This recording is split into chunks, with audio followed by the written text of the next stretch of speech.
I've been an entrepreneur for 20 years, and I can tell you there's nothing that can excite you as much as getting started on a new venture. And I have tried a lot of them. But too often we don't speak about the difficult times on that journey. And I think everyone who has gone through a difficult time knows that it's through the difficult times that you redefine yourself, that you pick yourself up, that you lift your head up into a new direction so you can run your race well. Today's topic is the dark side of entrepreneurship. We will speak about it. We will unpack it. I'm going to interview people that will share with you the depression, the disappointment, the frustration, the self-sabotage, the imposter spirit, the imposter syndrome. There is so much going on just with yourself as an entrepreneur that it's so difficult to eventually deal with what's going on outside. And at the same time, run a business, manage employees, manage your personal life, manage your personal relationships, manage your health. Yes, as baie goede. But nothing that has been overcome cannot be overcome by you. The reason why we are here is because mentorship is important. Mentorship through conversation, mentorship through community, mentorship through relationship. So we'll unpack this topic one conversation at a time. Thank you for joining me. Shalom.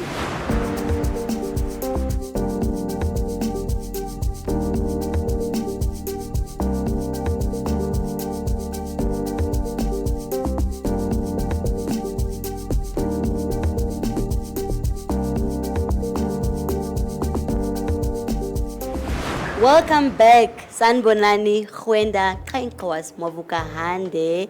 We are starting this conversation today with a very special lady. Our topic is the dark side of entrepreneurship. I tell you why we came on to that topic. Statistics say 74% of startups fail within the first 3 years. And why do they fail? Literally 16% is the survival rate. So clearly there's a lot going on. There's a lot of challenges, there's a lot of frustration, there's a lot of depression, and sometimes oppression. So we're going to unpack this topic tonight with Victoria.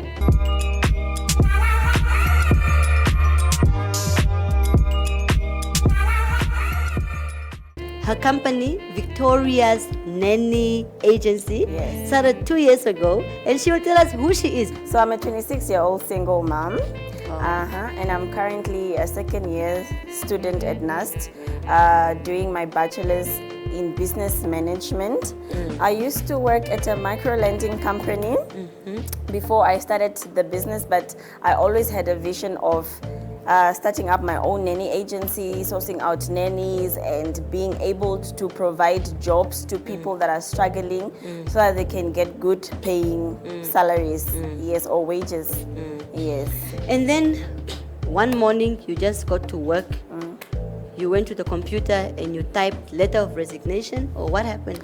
I just had to call my boss so that we can have a meeting, and then I told them exactly what my plans were. Yes, there was not really a formal resignation. It was just... And the boss understood? Yes, they understood. Yes, they totally understood. Yes, and yeah, that's how my journey started. Then you just registered the company, and now you are an entrepreneur. Yes. And you never learned entrepreneurship before? I never learned entrepreneurship at that point before. Yes. Oh, you are brave, my Other than my father being an entrepreneur himself, yes. Tate Josefa? Yes. Okay, he's a ninja. He's a ninja, yes. So I've learned some of the tactics on how to start a business and how to deal with clients from my experience with him and watching him going or doing his business. Yes. All right.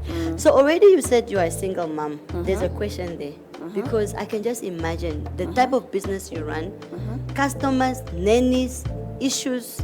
You must still give attention to your child. Yes. Talk to me about the dark side of that, the challenges that you go through. Yeah. So you see, in the type of business that I am now, it's very challenging because we work with different type of people. people that come from different backgrounds, people that are raised differently. So when you place a nanny or when a client comes in with their requirements, you have to understand where they are coming from. Yes, and sometimes because of human behavior, you can't really control certain things. It's very challenging. Sometimes you feel like you want then to you get quit. home and your child wants to play. Yes. You just say, Yeah, not Oh, how- really okay. like that. How do you do it? Yes, but sometimes you see, let me say you are busy having a playtime with him and then you get an SMS or a call from a client, oh, this nanny, you know, is doing this, come get your person. And then immediately Your mood- person even. It's not Yes. even your person.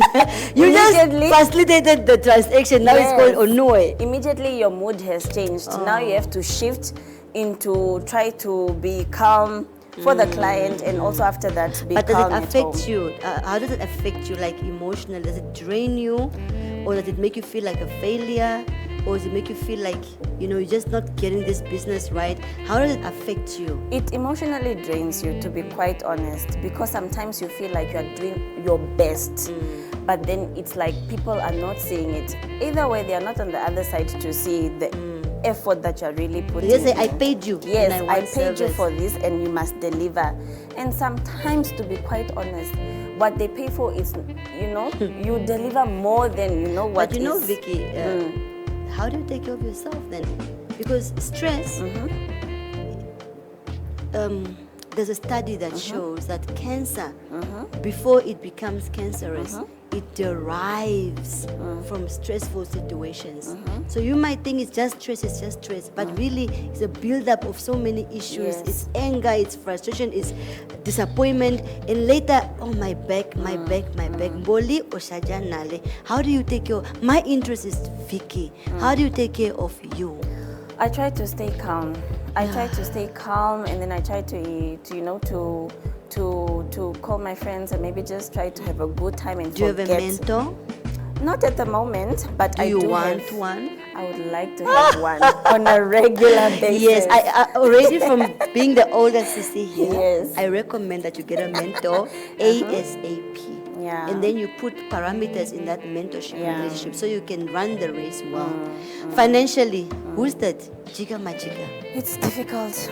It's difficult. Sometimes the funds are coming in the way you want. Sometimes it's not coming in the way you want. You have to refund because the client is not happy with the way you went about providing the service. So it's difficult. It's And really it affects your business relationship with your bank, or how did you even fund your business? I fund it through clients, the income that comes from the clients. So you never Yes. got a loan, you never got a No, facility? not yet. Not yet. But we So are you looking literally into it. bootstrap this business to exist? Yes, but we are looking into it next year. Hopefully investors, yeah. I don't think it's easy. And I want us to talk about that uneasiness because this society is so on showing the glossy side. Yeah. What do they call the social media? I don't Current situation. Oh, okay. Then my latest acquisition. But no one is speaking about the late nights. No one is speaking about the emails are not coming back. You know, Yeah. I was talking to my mentor yesterday. And I said, oh, Mekauna, you know, no one even talks about how often you read that Yeah. email that says, we regret to inform you. I was like, did somebody say my inbox Yeah. is supposed to just be for regret to inform? No, give me good news as well. Do you understand? But you go out there, you must inspire your employees, your customers. Hey. You should show up. You should show up. And how do you take care of your spirit when your spirit dries out? I try to keep in faith and just to pray to God to really just, you know, maintain the Sanity. the positiveness that I came with when I wanted to, you know, to come up with this business and the plan that the I have. enthusiasm. Sometimes it goes away. Yeah, sometimes it goes away. Like gone. You'd feel like I don't want anymore. I'm just going to drop this and then I'm going to start something else. And then you meet somebody at the Yes. service station. Oh, I admire Yes, and you. then you Keep it feel like- up. Like, okay, maybe I'm really doing great. Let me just keep on going, you see? So I keep on praying for strength all the time to just keep on delivering, and I pray that at least people see the goodness that you and the good intentions that you have at the end of the day. All right, so I want to close off with a quote that inspires me. It's actually a biblical quote from the book of Psalms 23. At the bottom there it says, anoint my head with oil, my cup overflows. Ne?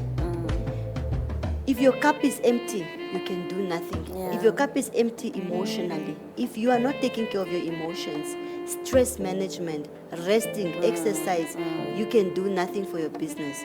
If your cup is empty psychologically, you can do nothing. If your cup is empty financially, even worse. It's just a undoloma. And then if your cup is empty, especially spiritually, you dry out. You can't be a mother, you can't be an employer, you can't be a... So I want you to take care of yourself so that your cup can overflow to do those things you want to do in 10 years' time. Thank you. So say bye-bye to our audience. Okay, bye guys. But give some remarks. No, I really appreciate this show, the discussion we had today, because many times I get called into interviews, but they just want to hear the good side and never the challenges, the difficulties, how you feel sometimes like giving up. Sometimes you even go to an interview and at the back of your mind you're like, after this interview I'm going to quit. You see? Oh, there's no petrol in the car. No, you see, but I've been at those a lot. Yeah, but then at least this shows it's also something that should be considered, and people should know that it is part of life, it is there, and you should just carry on. Thank you. And the message from Victoria is we should carry on. Carry your cross and carry on. Carry your cross and carry on. We don't have a choice but to run this race well. That closes off this session, and I'll see you on the other side.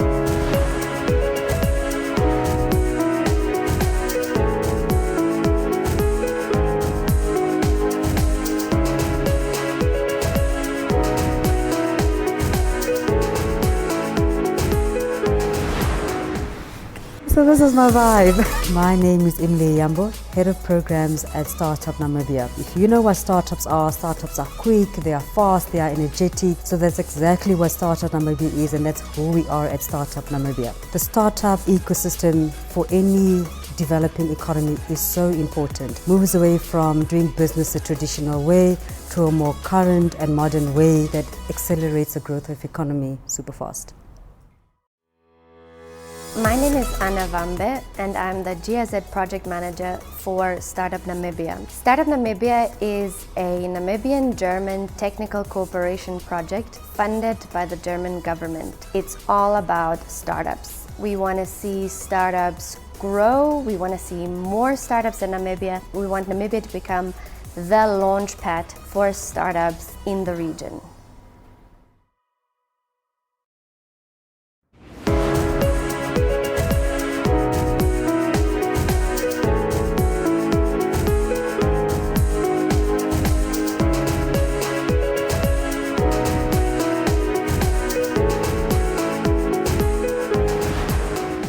Welcome back. Real people talking about real issues, and we're going to continue in this conversation of transforming the landscape of entrepreneurship one conversation at a time. It is such a pleasure to introduce my guests. Walid, my brother from another mother. I see you are wearing our national colors. Thank you.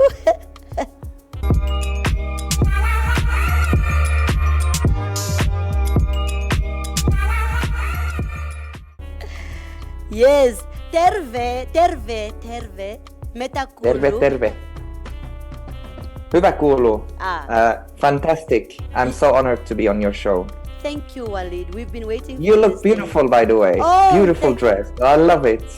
Thank you. Africa is waiting for you. We can't wait to have you here next year. I can't wait to come. I mean, I'm in love with Namibia and Namibians after the program X we've done with the Startup Namibia. So Yes. I can't wait. Thank you. And when you get to the airport, when people say, "Welcome, sir," you must say, Mwah. Yeah, all right. Wonderful. Okay, Walid, okay, firstly, before we dive in, tell us about yourself. I know you've been in business for 12 years. You're an author. You are still young. Just a quick rundown on who is Walid O. Sheikh. Right, so my name is Walid. My friends call me Willie. If you want to address me formally, it's Mr. Sheikh or El Sheikh. Originally from Lebanon. My mom is Ukrainian, but I ended up in Finland because Finland has a great education, and I always wanted to graduate from a good school. And suddenly I've seen this virus that is even more pretentious and more difficult than the coronavirus. It's called entrepreneurship. So I've been in entrepreneurship since 2008. Yeah. And, do you also use asthma pumps at times? Because I have a collection of them. I diagnosed myself with asthma. Actually, entrepreneurship kills people too. Yeah. From depression, from stress, from loneliness. So it's really dangerous. It's powerful, but dangerous, and also beautiful. Let's talk about depression. And maybe depression from an angle of self-care and self-sabotage. Because this imposter syndrome, I think it lives in our environment 85% of the time. You wake up, you are confident, you want to do what you want to do, and then there's this thing that creeps in that tells you, are you sure? And it doesn't go away. 12 years you are on this journey. I'm sure even yourself, you come across it. Let's talk about that, and then really encourage whoever is going to be listening to this how to crawl out of this hole, because there's a lot of holes. This is a very important topic. I read this article just a week ago about obsessive entrepreneurs and harmonious entrepreneurs. So Obsessive the first one, obsessive and harmonious, or like entrepreneurship with harmony. So the second group, they know how to balance life and business. They don't take their business home. They take care of their families. They actually do it well. But the obsessive ones, they put the business, the startup, the art first, and it eats them alive. It did that to me as well when I had my first startup. I still remember my ex-wife asking me, You see? what is more important to me, to you? Like, is it your business or is it me as your wife? And I said, my business. And I straight away regretted that. But I had to, and I didn't understand back then why she couldn't understand that. It was so sad. But in reality, I was doing it wrong. I was young. I was doing a lot of mistakes. And I wasn't eating well. I wasn't sleeping well. I wasn't pitching it well. I tell you. I was drinking a lot of beers because I was invited to all these events. So I forgot to take care of myself. So stress is good for you. Stress is actually, you probably understand it more than I. If you see a lion, stress puts you in this mode like run, survive, But the modern stress is quite destructive. It paralyzes you. It leads to burnout.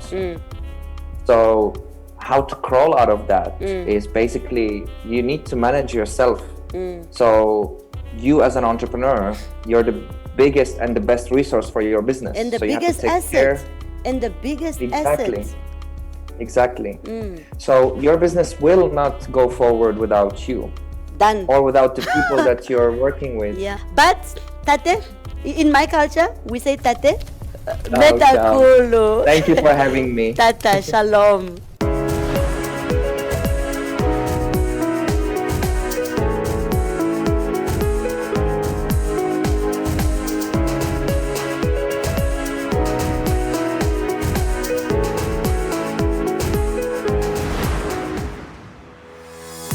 Startup Namibia, in a nutshell, is essentially a one-stop shop for startup. We want to assist them and provide them with all the tools, resources, and networks necessary for their formalization and growth. We do this through a variety of ways, via our incubation and accelerator programs. We also have a regional component, so we have selected regions in Namibia where we also take our programs and initiatives to. SMEs are the foundation of an economy, and Namibia is no different. In Startup Namibia, we have two big components. One of them is Basecamp, which is our startup incubator. At Basecamp, we have a co-working space, so if you are a startup looking for flexible office space with meeting rooms and a receptionist and printers and good fast internet, you are really welcome to inquire about our packages and come work with us from here. Our second big component of Startup Namibia is our digital center, where we have a strong focus on digital entrepreneurship. We're all about supporting tech and IT startups or digitally enabled startups.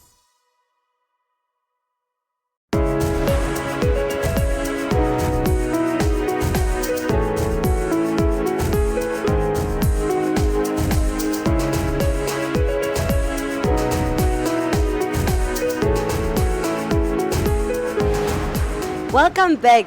You know, I'm having such an interesting time and meeting such interesting people.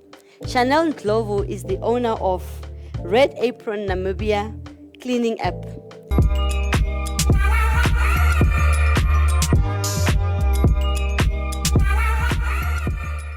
So first of all, welcome and thank you for taking this invitation.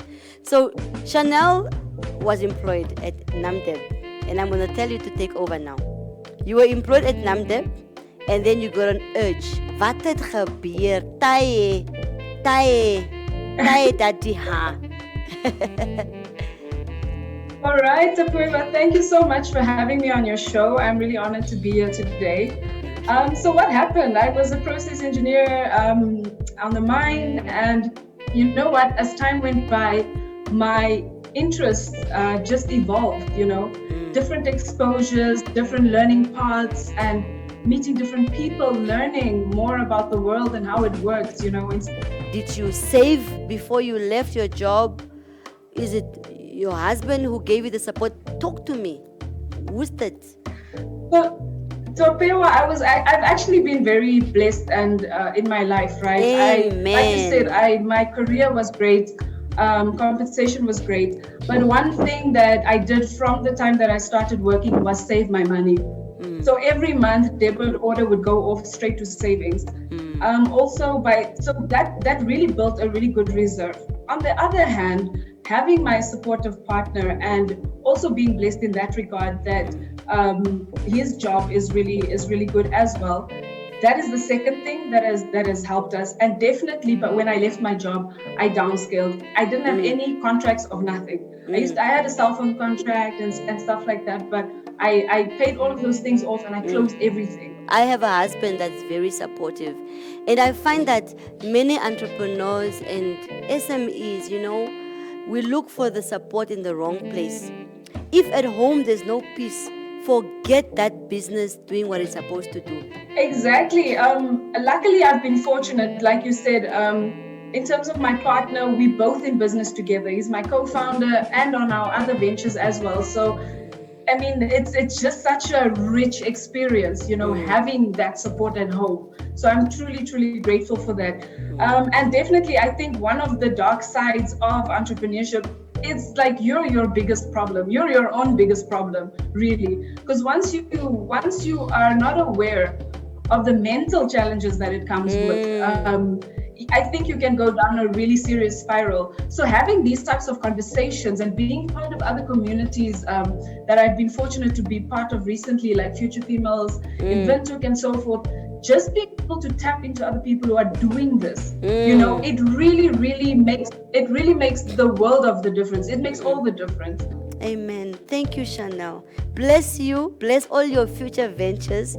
I think you are so refreshing. And I think there's nothing you can't do. And that techno space, I can't wait to meet up so you can educate me because I have a techno fear. But I'm surrounded by technologically able people. Colleagues, we are signing off. Shalom.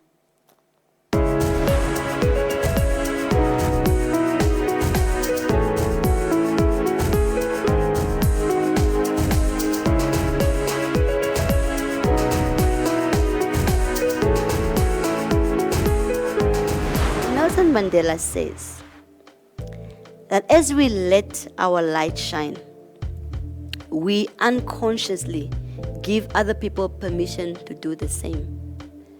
As we let our light shine, we unconsciously let other people permission to do the same.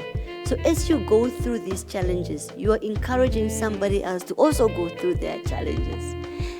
That is the message that I want you to take away as patkos. Patkos in us, when we talk about patkos in African culture, is food for the road. You will run a race. You are running on a journey. And that journey needs something. It needs water, it needs food. This is patkos. Continue to renew yourself and let us transform the landscape of entrepreneurship, one conversation at a time. This is me, Twapewa Kadhikwa, the queen of entrepreneurship, signing out. Shalom.